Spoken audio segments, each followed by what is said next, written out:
Anda pernah mengalami situasi seperti ini? Rapat sudah berjalan hampir 2 jam, dashboard sudah dibuka, data sudah siap, tapi di akhir rapat, semua masih saling bertanya. Jadi, keputusan terbaiknya apa ya? Menariknya, masalah terbesar organisasi hari ini bukan tentang kekurangan data. Masalah terbesarnya adalah terlalu banyak data, tapi terlalu sedikit insight. Dan ini sangat berbahaya, karena di level pimpinan, keterlambatan keputusan bukan cuma soal waktu. Kadang itu berarti kehilangan momentum pasar, kehilangan peluang bisnis, bahkan kehilangan kepercayaan. Hari ini, hampir semua organisasi sudah merasa digital. Sudah punya aplikasi, sudah punya sistem, sudah punya laporan otomatis, sudah punya dashboard yang kelihatannya keren. Tetapi ketika ditanya, data mana yang paling benar? Satu ruangan langsung hening. Karena data ada di mana-mana. Tim finance ada versinya sendiri, tim operasional beda lagi, tim marketing punya angka lain. Akhirnya apa? Meeting pimpinan berubah jadi forum klarifikasi data, bukan forum pengambilan keputusan. Dan banyak pimpinan yang mulai lelah di titik ini. Karena tekanan seorang pemimpin itu besar. Target harus naik, efisiensi harus jalan, tim harus bergerak cepat, dan pelanggan harus puas. Di saat yang bersamaan, fondasi datanya sendiri belum sepenuhnya kuat. Dan itu bikin organisasi berjalan dalam mode feeling, bukan benar-benar berbasis insight. Disinilah kita perlu mengubah mindset besar. Data itu bukan tujuan. Sekali lagi, data bukan tujuan. Data adalah bahan bakar untuk menghasilkan keputusan terbaik. Karena kalau data cuma dikumpulkan, dia akan menjadi arsip digital. Kalau data tidak terintegrasi, dia hanya jadi kebisingan. Kalau data tidak dipahami, dia tidak akan menghasilkan nilai. Tapi, ketika data dikelola dengan benar, dia berubah jadi aset strategis. Dan organisasi yang menang di era sekarang bukan organisasi yang punya data paling banyak, tapi organisasi yang paling cepat mengubah data menjadi tindakan. Nah, kebanyakan organisasi langsung lompat ke teknologi. Beli tools baru, beli dashboard baru, implementasi AI, implementasi analytics, tapi lupa satu hal yang paling penting, masalah bisnis apa yang sebenarnya mau diselesaikan? Karena perjalanan menuju data-driven company itu bukan dimulai dari teknologi, tapi dimulai dari pertanyaan bisnis. Contohnya, kenapa profit turun? Kenapa loyalitas customer melemah? Kenapa biaya operasional terus meningkat? Dari pertanyaan bisnis itulah insight dicari.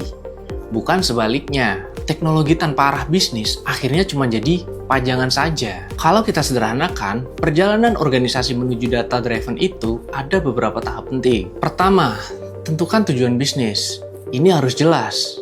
Apa prioritas organisasi? Growth, efisiensi, profitabilitas, customer experience, atau risk management? Nah, ini harus ditentukan lebih dulu. Kedua, tentukan insight yang dibutuhkan. Bukan sekedar saya mau dashboard, tapi dashboard untuk menjawab apa? Karena insight yang baik harus membantu keputusan. Ketiga, definisikan data yang diperlukan. Sumbernya dari mana? Siapa pemilik datanya?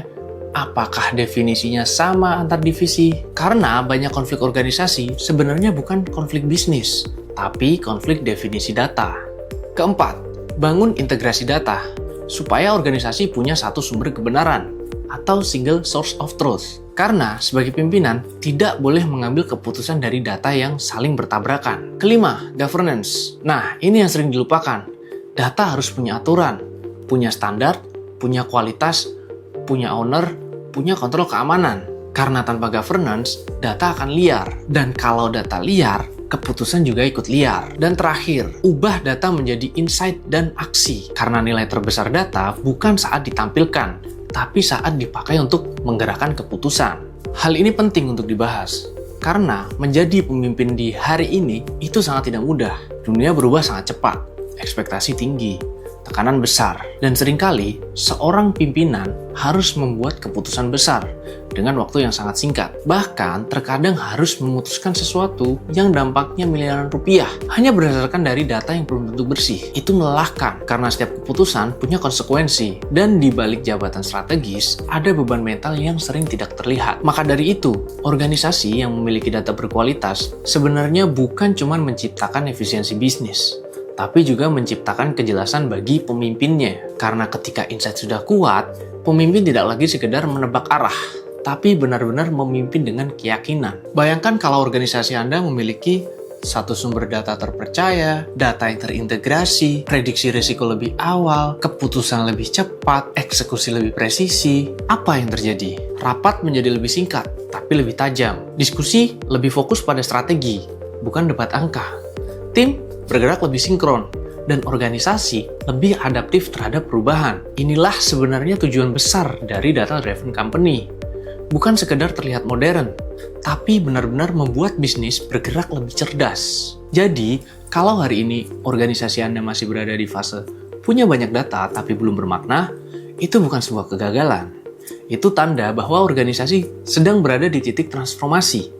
Dan transformasi itu dimulai ketika Anda berhenti melihat data sebagai laporan dan mulai melihat data sebagai fondasi pengambilan keputusan strategis. Di era sekarang, kecepatan itu penting, teknologi juga penting. Tapi yang paling menentukan tetap satu hal, kemampuan organisasi mengubah data menjadi keputusan yang tepat. Karena pada akhirnya, data tidak mengubah bisnis, keputusanlah yang mengubah bisnis. Dan keputusan terbaik lahir dari insight yang tepat. Pengen tahu bagaimana cara mengubah data menjadi insight yang menguntungkan bagi organisasi Anda? Komen di bawah dan jangan lupa like dan share video ini dan sampai jumpa di konten-konten berikutnya. Inixindo Jogja.